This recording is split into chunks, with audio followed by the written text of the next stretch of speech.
ನಮಸ್ಕಾರ, ರಾಜ್ ನ್ಯೂಸ್ ಲೈನ್ಗೆ ಸುಸ್ವಾಗತ. ಇಂದಿನ ಸುದ್ದಿಗಳನ್ನು ನೋಡೋಣ.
ಇಂದೂರಿನ ಶ್ರೀ ಕಲ್ಲಮೇಶ್ವರ ದೇವಸ್ಥಾನದ ಮುಂಭಾಗದಲ್ಲಿ ಕೆನರಾ ಬ್ಯಾಂಕ್ ಇಂದೂರ್, ಗ್ರಾಮ ಪಂಚಾಯತ್ ಇಂದೂರ್, ಸಂಜೀವಿನಿ ಒಕ್ಕೂಟ ಇಂದೂರ್ ಹಾಗೂ ಆರೋಗ್ಯ ಇಲಾಖೆ ಇವರ ಸಂಯುಕ್ತ ಆಶ್ರಯದಲ್ಲಿ ವಿಕಸಿತ ಭಾರತ ಸಂಕಲ್ಪ ಯಾತ್ರೆ ಕಾರ್ಯಕ್ರಮ ಹಮ್ಮಿಕೊಳ್ಳಲಾಗಿತ್ತು.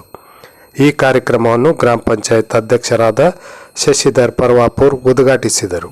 ಕಾರ್ಯಕ್ರಮದಲ್ಲಿ ಓಂ ಗ್ಯಾಸ್ ಮಾಲೀಕರಾದ ಬಸವರಾಜ್ ಓಶಿಮಠ್, ಗ್ರಾಮ ಪಂಚಾಯತ್ ಉಪಾಧ್ಯಕ್ಷರಾದ ಕಸ್ತೂರವ್ವ ಹರಿಜನ್, ಇಂದೂರ್ ಕೆನರಾ ಬ್ಯಾಂಕ್ ಮ್ಯಾನೇಜರ್ ಮಂಜುನಾಥ್ ಮುಂದಲ್ ಮಣಿ, ಗ್ರಾಮ ಪಂಚಾಯತ್ ಗ್ರೇಡ್ 1 ಕಾರ್ಯದರ್ಶಿ ಜಾಕೀರ್ ಶಾ ಮತ್ತು ಗ್ರಾಮ ಪಂಚಾಯತ್ ಸದಸ್ಯರಾದ ಪ್ರಭಾವತಿ ಇಂಗ್ಲೆ, ಆರೋಗ್ಯ ಇಲಾಖೆ NH Hiremath, Mundgod Canara bank manager Veeresh, taluka panchayat Sanjeevini ವಲಯ ಮೇಲ್ವಿಚಾರಕರಾದ ಶ್ಯಾಮಲಾ ನಾಯಕ್, ಊರ ಹಿರಿಯರಾದ ನಾಗಪ್ಪ ನಾಣ್ಪುರ್ ಮುಂತಾದವರಿದ್ದರು. ಕಾರ್ಯಕ್ರಮದಲ್ಲಿ ಮಂಜುನಾಥ್ ಕುಲಕರ್ಣಿ ಪ್ರತಿಜ್ಞಾ ವಿಧಿ ಬೋಧಿಸಿದರು. ಕಾರ್ಯಕ್ರಮದಲ್ಲಿ ಕೇಂದ್ರ ಸರ್ಕಾರದ ಯೋಜನೆಗಳ ಬಗ್ಗೆ ಜನರಿಗೆ ಮಾಹಿತಿ ನೀಡಲಾಯಿತು. ಈರಯ್ಯ ನಡುವಿನ ಮನಿ ಸ್ವಾಗತಿಸಿದರು. ಕಾರ್ಯಕ್ರಮದಲ್ಲಿ ಇಂದೂರಿನ ಯೋಧರಾದ ಸಂತೋಷ್ ಕರಿಬಸನಗೌಡ್ರ ಅವರ ತಂದೆ ತಾಯಿಯವರನ್ನು ಮತ್ತು ಕೊಪ್ಪ ಗ್ರಾಮದ ಯೋಧರಾದ ಬಸವರಾಜ್ ಶಿಂಬ್ರಿ ಅವರ ತಂದೆ ತಾಯಿಯವರನ್ನು ಸನ್ಮಾನಿಸಿದ್ದು ವಿಶೇಷವಾಗಿತ್ತು.